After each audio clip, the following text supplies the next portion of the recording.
y'imbavu.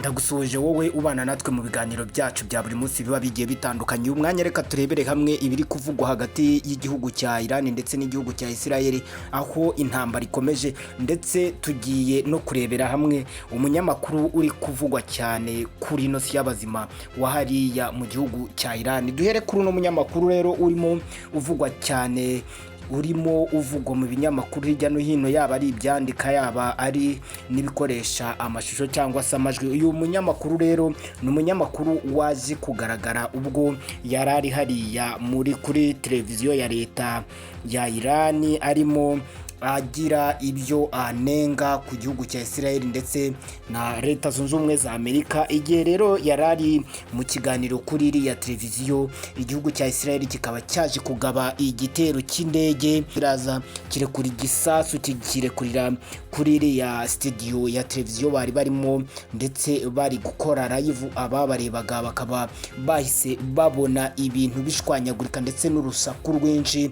Ubundi uyu munyamakuru ahita ahunga ava mu byicaro arimo, ariko hahita humvikana n'amajwi y'abari bari ku ruhande bari barokotse iki gitero, barimo bavuga bati Allahu Akbar, Allahu Akbar, bavuga bati harakabaho Imana. Ubwo bashakaga kuvuga ko ariyo ibarinze kuba icyo gisasu kitabahitanye, dore ko cyashwanyaguje ino studio y'ino televiziyo.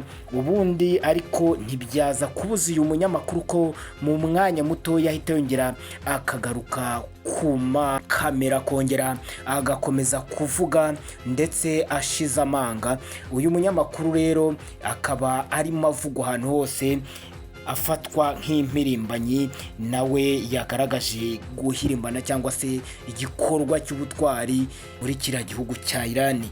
Akaba ari umunyamakuru kazi nyine wakoreraga iriya televiziyo ya leta cyangwa se kiriya gitangazamakuru cya leta aricyo bita Iranian State Broadcast. Akaba ari we urimo avugwa twababwiraga.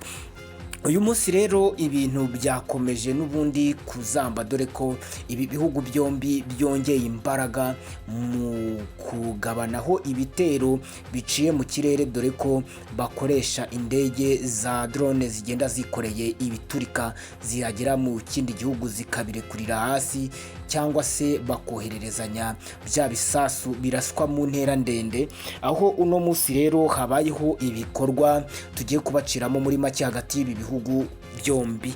Kuri uno munsi rero inshamake y'uko byagenze hagati y'ibi bihugu byombi nuko uyu munsi Irani yarashe za misile muri hariya mu murwa mukuru wa Isirayeli ari wo wa Tel Aviv, bakaza kuraswa mu gace kuriya mujyi bita Haifa.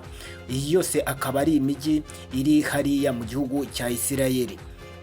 Isirayeli yo rero ikaba yarashe cyane cyangwa se yibasiye igice cy'uburengerazuba bwa Irani, akaba ariho uyu munsi yiriwe igaba ibitero. Noneho igisirikare rero cya Isirayeli kikaba gitanga umuburo ko abantu batuye muri kariya gace ka Tehran, umurwa mukuru wa Irani, ko ngo bagomba kwimuka nimba badashaka guhitanwa n'ibitero by'iki gihugu.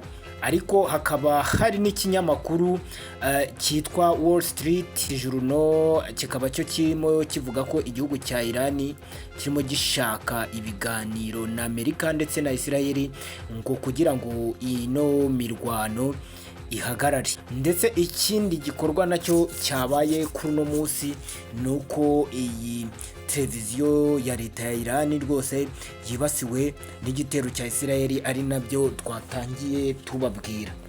Kugeza ubu ngubu rero imibare ukuntu iteye, abagera kuri 224 nibo bamaze guhitanwa n'iki gitero hariya mu gihugu cya n'ibitero bya Isirayeli hariya muri Irani, mu gihe 24 aribo batangazwa ku ruhande rwa Isirayeli ko aribo bamaze guhitanwa n'ibitero Irani nayo igaba hariya muri Isirayeli. Ariko abantu bamwe na bamwe bakaba bavuga ko rwose ko hari igihe imibare ishobora kuba itavugwa yose ko yakabaye muri kiriya gihugu cya Isirayeli. Minisitiri w'intebe wa Isirayeli Benjamin Netanyahu uyu munsi akaba yavuze ko igisubizo ngo abona ngaruko haza kubaho guhitana uyu muyobozi w'ikirenga w'iki gihugu cya Irani. Bakaba bavuga ko ngo aramutse atakiriho ngo ibyo bintu byose ngo byahita bijya mu buryo, akaba ari bwo buryo bwe yavuze. Bikaba byahise byibazwa nimba ari utahiwe nyuma y'uko hari abajenerali bapfuye, yaba ku munsi wa mbere w'ibi bitero ndetse no ku munsi w'ejo hakaba hari abandi bagera kuri 2 bahitanywe n'ibitero bya Isirayeli hariya muri Irani. Bikaba byibazwa nimba yaba ari we ugiye gukurikiraho mu gihe ibi bitero nyine bikomeje hariya muri kiriya gihugu cya Irani, na Irani nayo ikomeza irasa hariya muri Isirayeli. Kaba rero ariyo makuru ari kuvugwa muri uno mwanya mu ncamake hariya muri bihugu bya Irani na Isirayeli, andi turakomeza tuyabashakira mu mwanya mutoya, turagenda tuyabagezaho.